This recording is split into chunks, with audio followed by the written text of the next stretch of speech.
Hi everyone. Before we start with the content, I would like to say a few words. My name is Alex Projekt. I help put together the content that you're going to see today.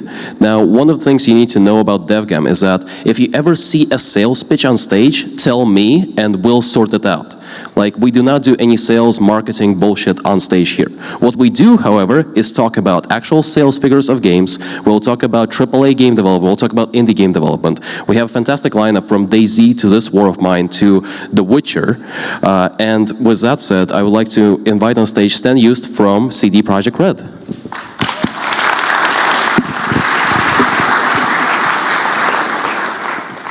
Second.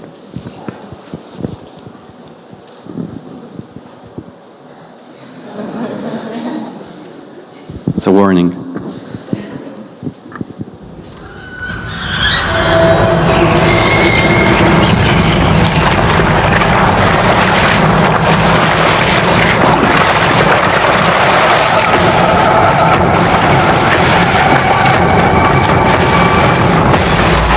Greetings, Geralt. Do you want my help? It's a deal.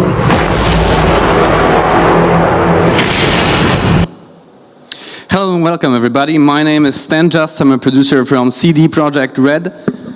And I will be talking about creating amazing art of The Witcher 3 Wild Hunt.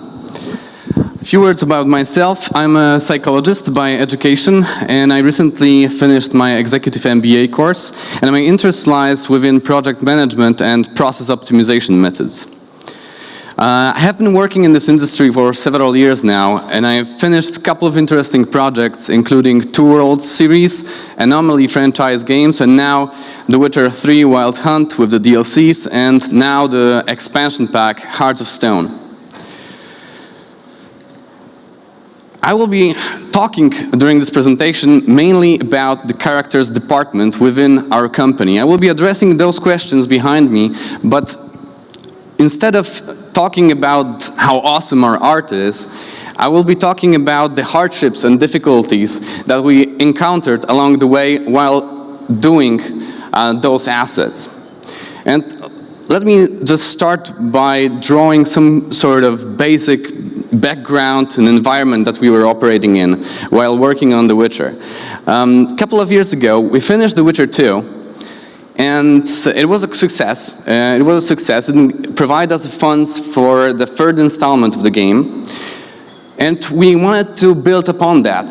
We wanted to move to the realm of open world games, which was very challenging for the character department because you need to fill up this world with a lot of content. In terms of the review scores, we went from 83, 84 to 88 with The Witcher 2, and we wanted to move forward. So now the border was 90 plus. Very high quality was expected from us, and we wanted to reach that goal, especially in terms of characters, to match even the best linear games out there. So how the department was organized. Each and every department in CD Projekt Red is managed by a lead and a producer. A tandem that was managing here like 15 people, 3 concept artists, 10 modelers, 1 QA, 1 dedicated tech artist. A rather small team. We used a little bit of outsource help, but not much. I will talk about it further on. The process that we were operating in emphasized the importance of story-driven game.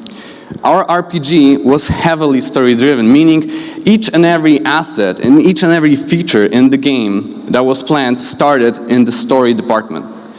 So how it worked is that I was receiving, and I am receiving, the scenarios for the quests, and we have a couple of hundreds of quests in our game. And I'm breaking it down into a backlog, a list of items, a list of assets that are required to pull that off, with priorities, with time estimates. And I'm consulting this, of course, with the lead of the department, and then we kind of have a starting point from which we can move forward. And the brief is in a bracket because it depends on the kind of asset of how what kind of a brief do we have. So for example, if you're talking about a monster, you probably can expect like a formalized document, couple of pages of data about his history, background, the animations that he will have. But if you're, for example, talking about a quest item like a silver spoon with a drop of blood on it, then that's basically about it if you're talking about the brief and directions of this asset. And now that's going pretty straightforward afterwards. So we're working on a concept or a reference photo, then a model, tech pass, meaning setting up the cloth simulation or dangling elements, something like that, and then a QA. Now this handsome fellow marks a border in my presentation when the text ends and visual begin. So hopefully we'll see more of that in slides ahead. But for now, I wanted to focus your attention on this list over here. Those are the categories of assets, types of assets that we did for this game. So every asset that we did falls into one of those categories. Now, I want to ask you guys small quiz question. If you would be asked at the beginning of the project, which of those categories should you start working with? Which will be the first priority for you to do? Which one would you pick? Characters? Which characters? Main characters? Okay, why? Because it's made up of the game. Okay, that's a good point. Somebody else has a different... Human equipment. Human equipment? Okay. The story goes that I've asked this question to multiple directors within the company when I joined almost 2 years ago, and guess what? Everybody gave a different answer. And you could say, oh yeah, so that's probably it. Everybody are biased and they wanted this, they wanted that. But after that time, I actually have my own answer, and the one that I'm following right now during the production of the DLCs and expansion packs. Meaning, when you see those assets, if you see those categories, you have to think about what kind of a process follows the finishing of the asset. So if the asset is finished, who will be touching it afterwards? Who will be using it and for what purpose? So if, for example, you will take a horse equipment, then probably audio guys would want to take a pass on this, or maybe UI guys want to make an icon out of it, but that's basically it. If you take a monster, wow, there shit gets complicated. I mean, you have to do animations, you have to do balancing, you have to place them on the levels, you need to make screenshots, renders for the trailers, marketing guys will be interested in this. Like, the process stretches a lot. And what we did is we are starting right now always with monsters and animals. They require special attention, they require a lot of animation, a lot of new sounds. So even main characters are the second priority, since when they are finished, and I will be talking about it right now, when they are finished, we, of course, they are very, very important. They usually take a lot of time. We take several weeks for concepting of one of those characters, and then 4 to 5 weeks to make the model. And they are used, for example, for UI to make screenshots or renders if your game is rendering in UI those kind of models. And then, for example, for marketing purposes to make renders to promote your game. So, and in this category, you need to take into account that actually many people will be interested in those characters, in those models, because as you said, they are very important for the story, and they also will be very important for example, marketing here. And I was mentioning that I will talk about challenges. So what's the challenge here? Well, the first challenge is, of course, that it is very difficult to actually pull this kind of a character, since it's very demanding, there are a lot of requirements story-wise for each of those. But I will be talking about more trivial things. I will be talking about optimization and clipping. This is a very annoying topic at the end of the production. When you have everything done, at least you feel so, and then the optimization comes. So for example, if you have those characters, main characters, and we have like several dozens of them, like almost 100, and you want them to be as special and as characteristic as it is possible. So unique texture for everybody, like simulation everywhere, where you just can put anything, like put it in. And then you organize a funeral in your game. And funerals have this thing that actually many main characters come together, and actually in one frame you see like 20 or 30 of those unique special characters with unique special textures, high-res textures, and all of those simulation. And you need to ask your platforms, how do they feel about this? And the second thing is clipping. Well, let's stop there, because that's a challenge. What's the answer? Well, the answer is we don't have any special answer here. You need to optimize as much as you can. You need to cheat. You need to cheat on the framing. You need to do LODs. You need to do LODs on the shaders. For example, we had the biggest challenge for the hair and fur shader, and the funeral that I was mentioning was happening on the Skellige, no spoilers. So then you need to optimize every shader that this guy is using and many other guys in order to pull that off. And the second thing is clipping. That's a very small issue. The clipping is the situation when actually the guy is taking his hand and piercing through. You will see it when he is trying to sit, piercing through his for example, jacket. When it's happening on the gameplay, then you can say that, I don't care, nobody will see this, because it's quick, the guy is running, who cares? But if it's happening on a scene, for example, on a dialogue, on a conversation, if you wish, then you have something like this, on a close-up. And now you have like several options. You can turn your head and say, nah, nobody will notice, and your quality of your game will drop. You can, again, like change the camera shot. Who cares about camera shots, right? Unfortunately, I was also a producer of cinematics, so I had to care. And that's the peculiar situation that we were in, or ask your programmers for help. And how do we dealt with that? We requested a tool which allowed us to modify, to offset each bone in a rig in each scene, in each section scene. So we were using generic animations, because that's also an option, of course. You can make custom animation for each of those 100 main characters, but that's kind of a laborious thing to do and not feasible for the project. You need a lot of animators to do so. So we used generic animations, and then when the section was very important so that the artist wouldn't want to change the framing, he just picked the bone of the hand and just offset it. That's a pretty brute force solution, but it actually worked. And that's the way how we dealt with 1,500 dialogues in the game to avoid clipping. All right, in terms of monsters, I wanted to tell you about the temptation, the production temptation when you're doing a third installment of a game. So if you're doing the third part, you probably have assets from the first one and the second one.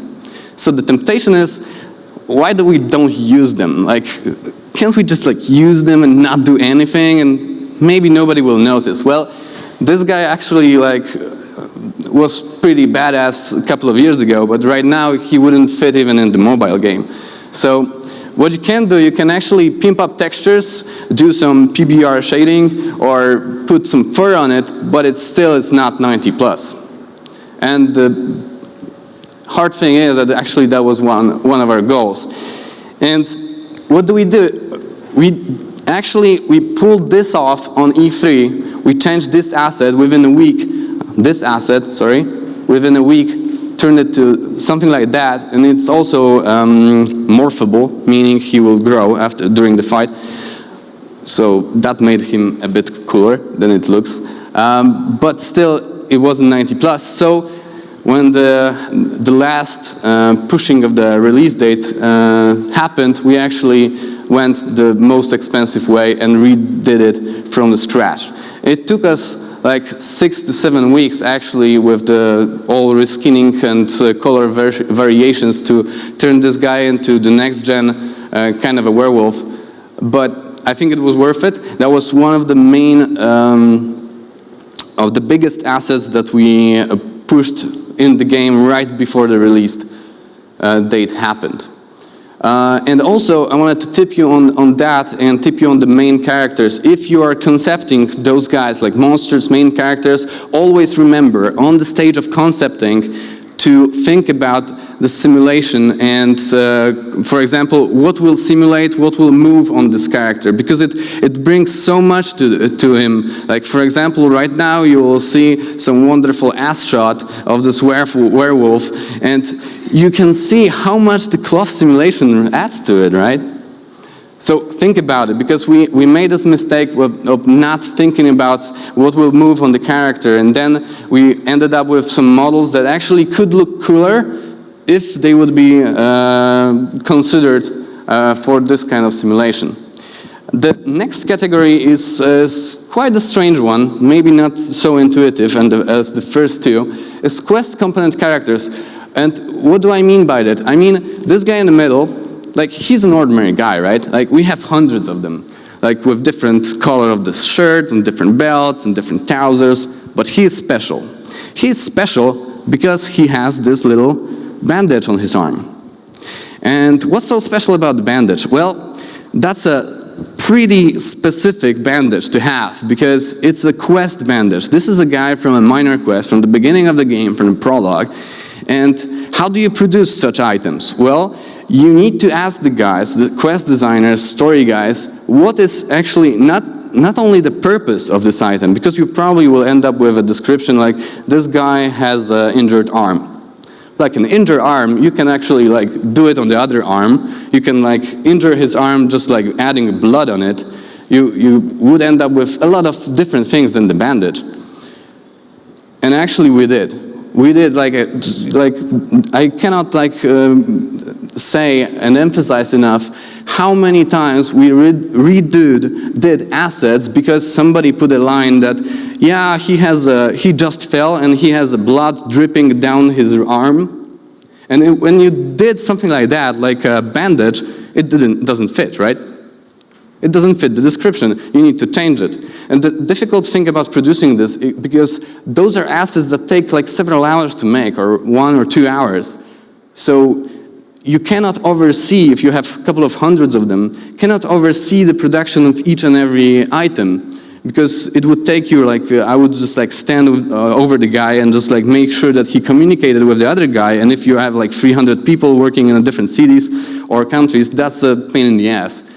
So watch out for those items, because we oversaw it completely, underestimated those assets, not only because of the appearances, but also quest items, which I will mention later on. If you have an omission, because when you have reading the script, right, you have the main characters, you have the monster, that's easy, but then it comes to the little details. It comes to this silver spoon with a drop of blood, which has to be made, and then you end up with a backlog of 400 those 4 hours tasks and 200 man days of work that wasn't estimated at all. And you need to cover that. So that's the difficult part.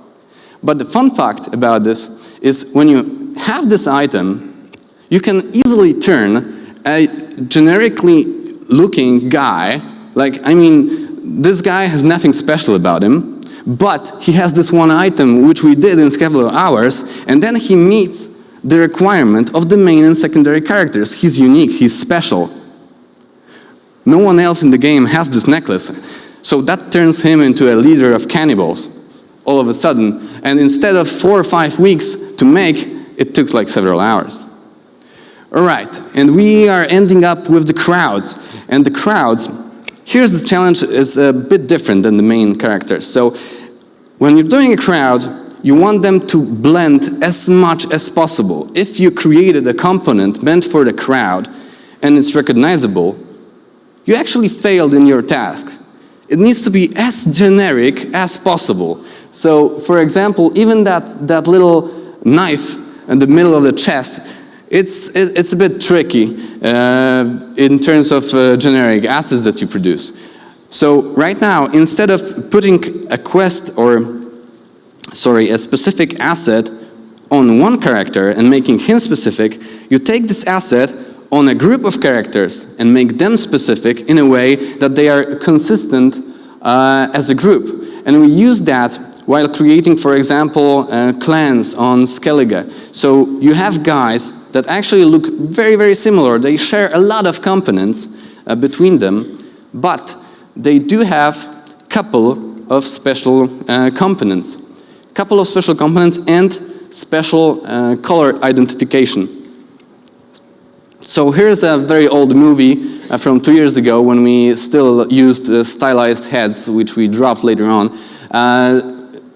Just a brief overlook over our editor, how it looks with just sort of picking components and assembling a character, and it's on reddish, pinkish color because it's not colored. When it's colored, using color and also using patterns on those generic items can turn a generic character from a Scottish-looking peasant to a nobleman with the same components. So that's also a very, very, very easy win. So please use it if you're planning to do such a game.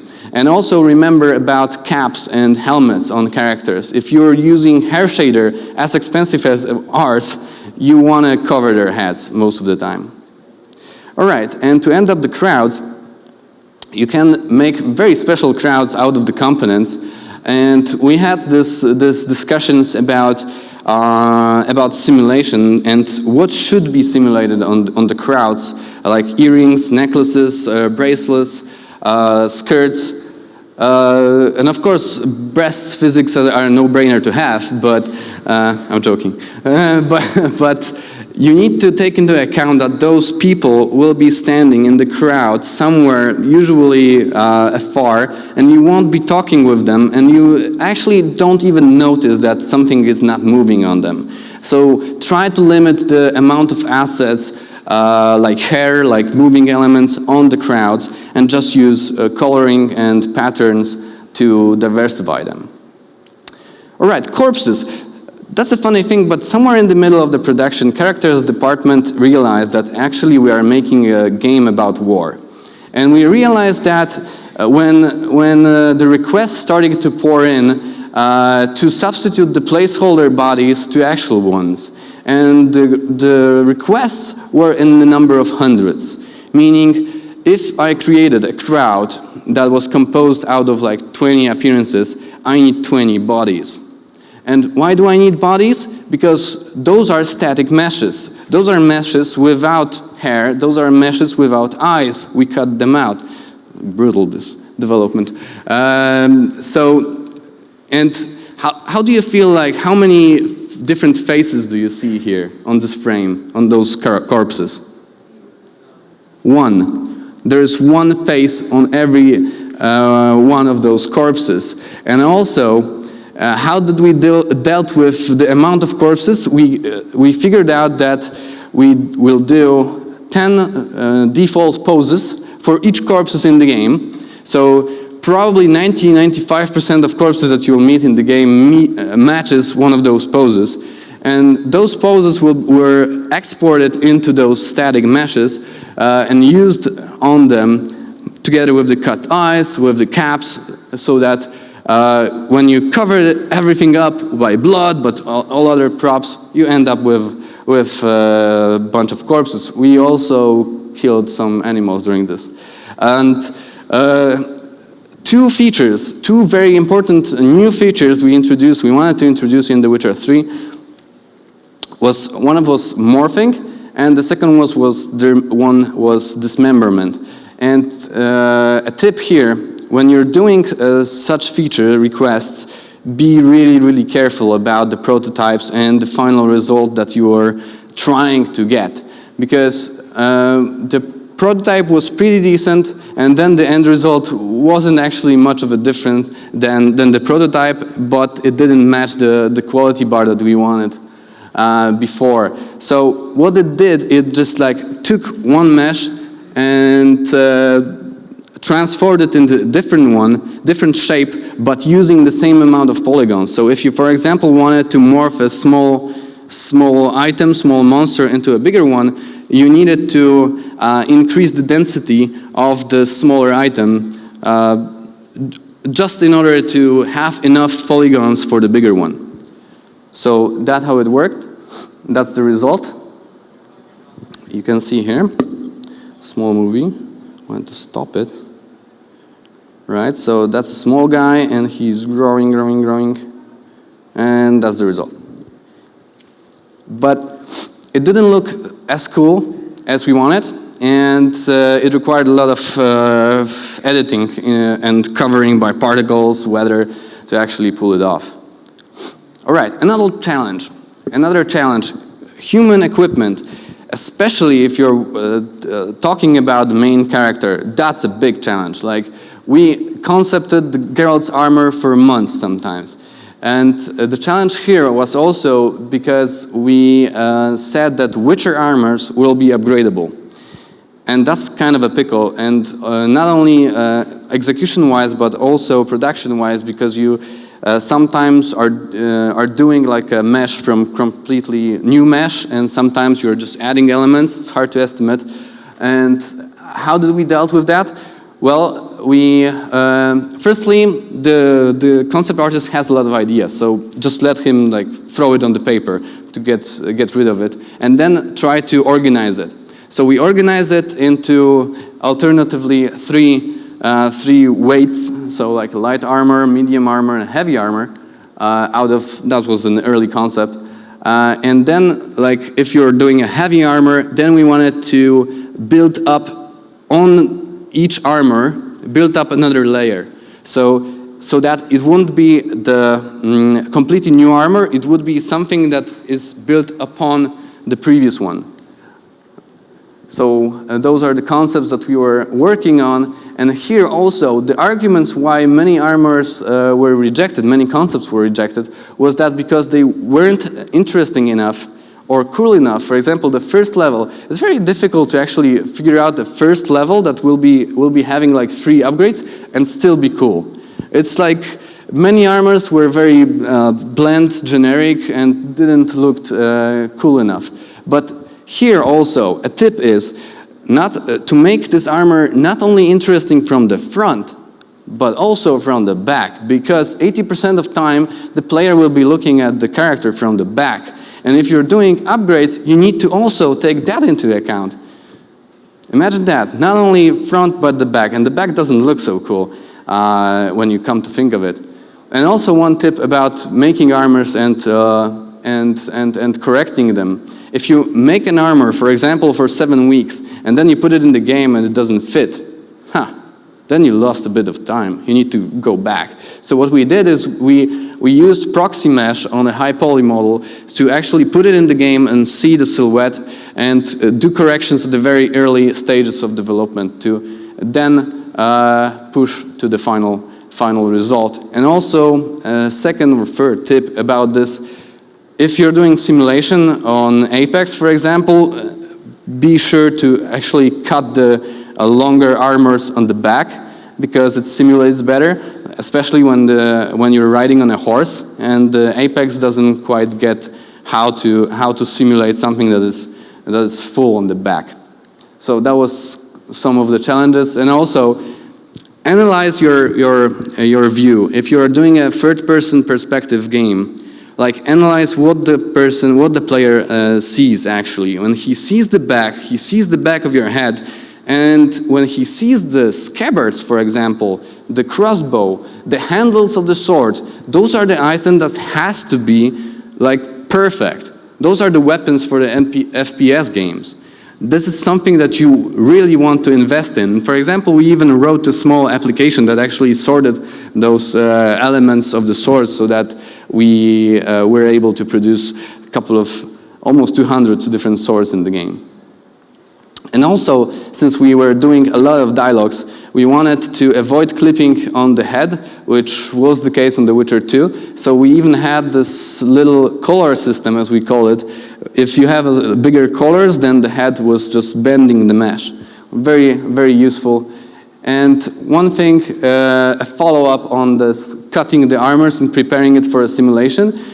During the production of The Witcher 3, it would be seamed together, those two parts of the armor, and it was in the main most cases. But on the DLCs, we started to correct that, and the armors are prepared in a different way. But it was already like marked on the concept art, and concept artist needs to think about it. Needs to think about tech artist's work when he's doing the concept. All right, dismemberment. Dismemberment was a small feature that was prototyped at the very beginning, and then it came out to be like super cool. And unfortunately, we haven't estimated time for it, but we needed to find it. And what we did is that we prepared a lot of different, a default for humanoids, a default amount of cuts and caps, so that if you are fighting with a humanoid, it's usually cut in certain ways throughout different models of monsters. And it looked like that in the editor. So we had those elements, and they were quite useful also for the quests and making some decorations with body parts. It's always nice to do some body parts decorations. And this is how it looked in the game. Will it start by itself? Yeah.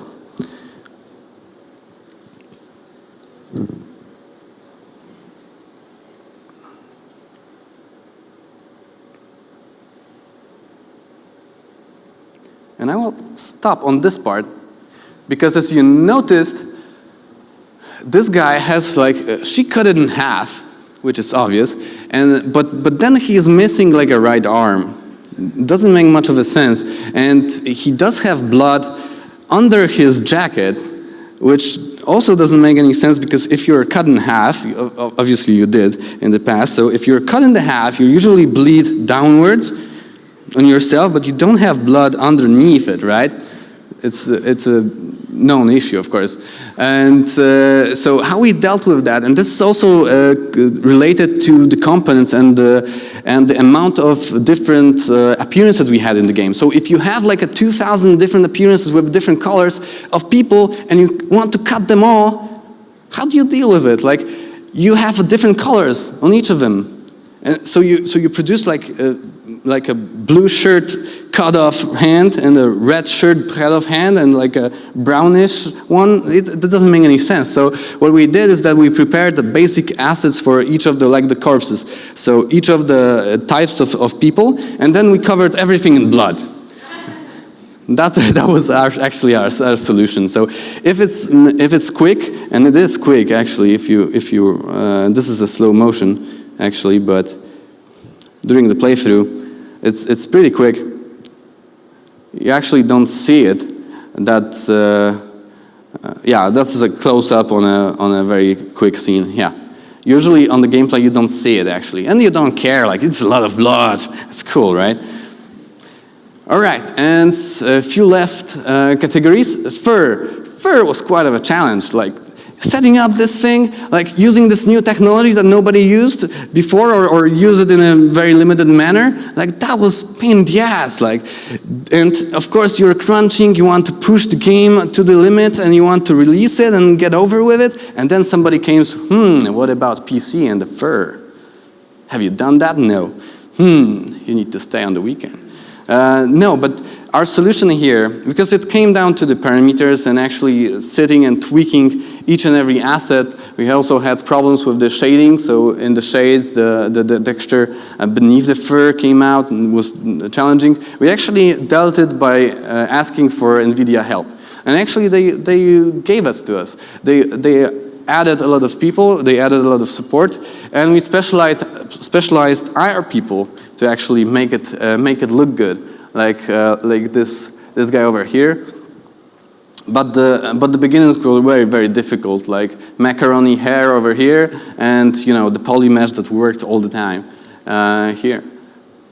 But the end result was pretty good. We ended up with doing not only girls' hair, but also fur on a lot of monsters, if not all. The difference is obvious right now. So I really encourage you to check it out on the PC.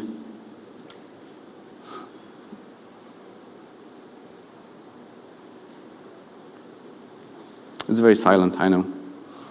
I won't be talking much.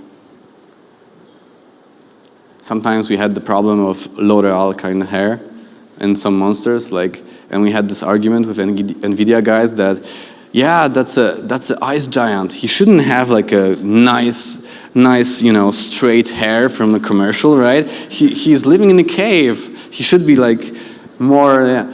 So, yeah, talking about hairstyles with professionals from NVIDIA, something good. All right, I was mentioning quest items before. So imagine if you're doing a game with full of quests and and it's actually an investigation kind of a game, if you come to think about it, and then you find a lot of clues all over the place, and you need to create them. You need to create them, make them specific, as I told you about the quest component characters. And there are lots of them, like almost 300 quest items, not all made it to the game, but sometimes so peculiar that if you give the guy a task who was working in the company for several years and make us scrambled eggs. Like, come on! I'm the most experienced guy in the company. I know, made scrambled eggs mesh. Some of them were pretty, some of them weren't. Right? Make a doll with a necklace. Yeah. And the last thing about censorship: how to make a censored version of a woman's body in 15 minutes. Just take a texture of a naked body of a woman and just make a bra, burn it on that texture, and voila, you end up with a censorship version of the game for Japanese. Okay, so the results, since I'm running out of time and I wanted to give you some time for questions, the results are quite good. So we are selling the game. We sold 6 million in 6 weeks. We are selling still quite good. The review scores are still like very, very good. We meet our goal in this regard. We met our goal. And we're doing the expansion packs. The first expansion pack will be released next month. The second expansion pack next year. And we are heavily hiring right now because you know what's coming. Thank you, guys.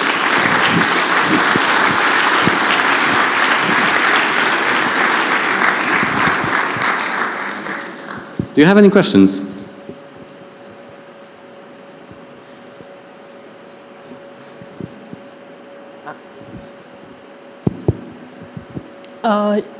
Talking about the assets in the game, you didn't say anything about the environment, props, buildings, and so on. Yeah, sorry about that. And that's a different department. That's a different floor of our building. So unfortunately, I haven't been doing any of that during the production of The Witcher 3. We did, however, help them with the food and dishes, which doesn't sound so attractive if you think about it. But we saw the need of doing high-res assets for the scenes. Because there were a lot of scenes in the game and a lot of close-ups on the tables, so we did only that. Sorry. Hi, what processes have you flagged from your experience on Witcher 3 for improvement on Cyberpunk 2077, and like how are you going about that, identifying those problems? Well, processes that touch me as a producer of characters in cinematic department that require improving. So first was the focus on the monsters, which I mentioned, so that we create the monsters first and then give them as soon as possible to animators. That's an easy fix during the production of the expansion packs that we introduced. And the biggest struggle is about the quests. And so the pipeline is story, quests department, then characters or environment artists, cinematics, VFX and audio and music, and this process plus localization at the very end. And this process was always in trouble, was always a bottleneck for us, because we are pushing the quests iterations very, very to the limit, like to the last stage. So they are iterating on the quests, and when they are iterating on the quests, they are changing the scenes, they are changing the cutscenes, they are changing the dialogues. and changing the texts, and that changes the requests for even models, and that messes up everybody's work, and we need to redo all the time when somebody's like, when we hit the review day and the review remarks come in, then there's a sad day of changing a lot of stuff and throwing it away. So that's the main focus, right? Right now during the expansion packs, and also probably will be improved on a 2077. Thank you very much for your presentation. I was wondering how many templates of secondary characters' faces do you have? Because obviously you have the main characters like the Geralt, like Ciri and others, and then you have some secondary characters whose close-ups we obviously see in some dialogue cinematics, but they kind of repeat throughout the game sometimes. So they are, you did a really great job on blending them enough so they are not that recognizable, but some of them are. So how many are there templates of the faces? I can imagine that for the player it's very difficult to distinguish between the secondary character and the quest component character, because both of them can give you quests, can talk with you. And how we dealt with it? Well, the secondary characters have to have their own heads, unique heads used only by them. So if a character uses some kind of a head that you've seen before, we would call him a quest component character. So a secondary character has his unique head and usually at least one component. So sometimes the torso, sometimes kind of a necklace, for example, or a special pattern, and that will be a secondary character. In comparison to the quest character won't have the special head, but he may have a special component like a necklace or a pattern. And how many templates? We didn't have actually templates. We used, it worked like that. We created those couple of hundreds of characters in different social groups. So for example, middle class, lower class, higher class in Novigrad, like noblemen, for example.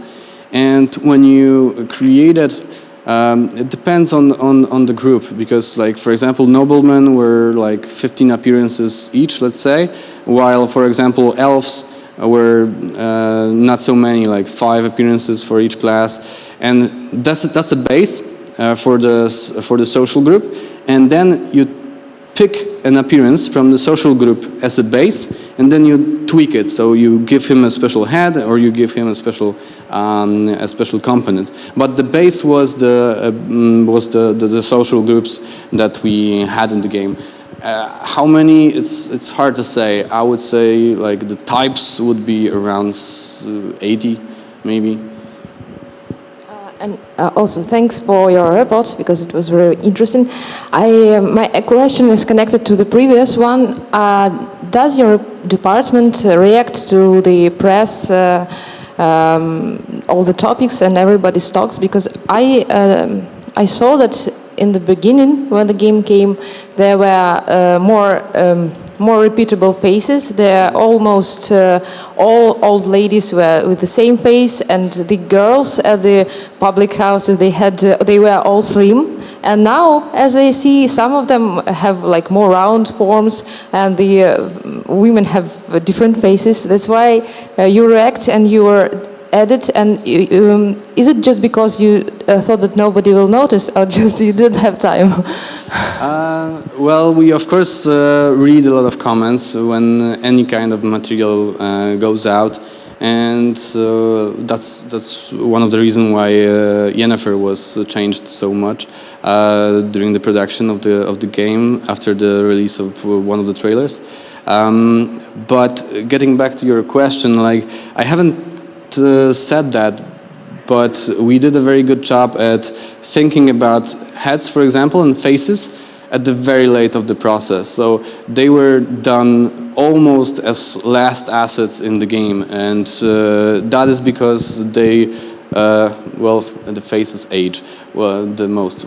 They age the most. Like in terms of assets, when you look at it, like this guy from 2013 on the crowd slide, he wouldn't hold in the current game. So And you actually, the peculiar thing about the faces is that when you finish up the game and you can say we had those experts of how many times each face was used, you can actually make a model and actually substitute the model without much of a consequence, because it doesn't influence the audio, it doesn't influence the mimics, in our system at least. It uses the same mimic system.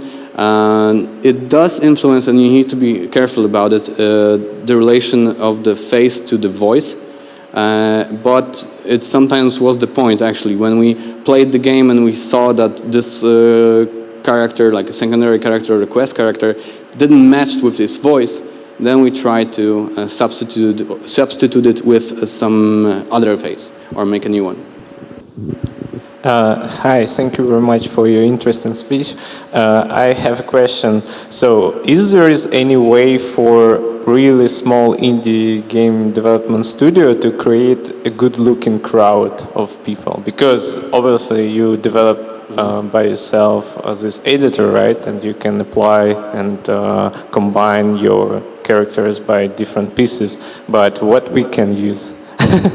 Yeah, well, in terms of the crowd, it also really comes to the tools that you are using, of course.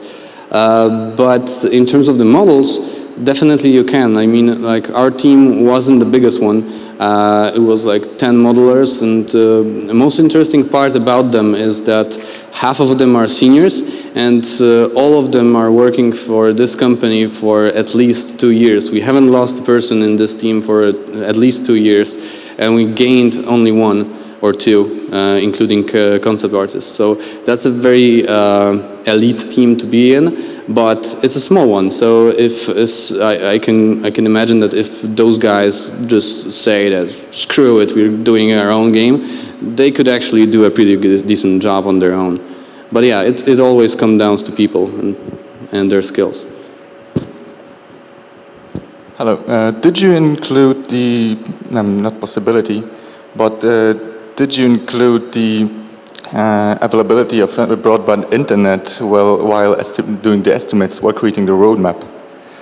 Because of creating patches, because you have this possibility in order to determine a minimum viable version for release.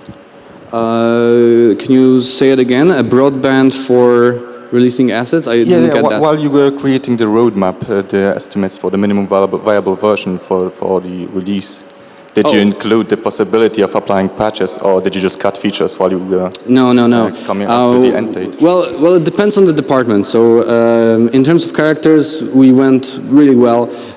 So we ended up our backlog pretty early, and when the postpone of the release happened, we actually had additional time to actually put more in the game that we expected and we had in the backlog.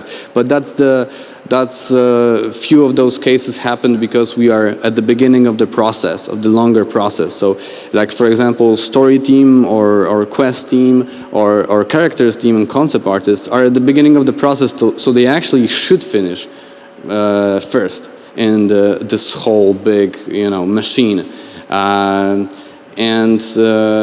So yeah, on our end, we didn't need it to cut corners, but for example, gameplay guys had very big problems with dealing with all of the requests from quest designers to change the quests, to change the features, and that's why the patches happened, and we right now are on 1.08 and 1.09 is coming, so yeah, they saw the problem, they saw the situation in which they were in, and then they planned patches. But no, during the production we don't say that. Yeah, screw it, we'll do it in patches. So don't care about it. It wasn't necessary for this department. All right, cool. So I ran out of time. Thank you for your attention. Thank you for inviting me.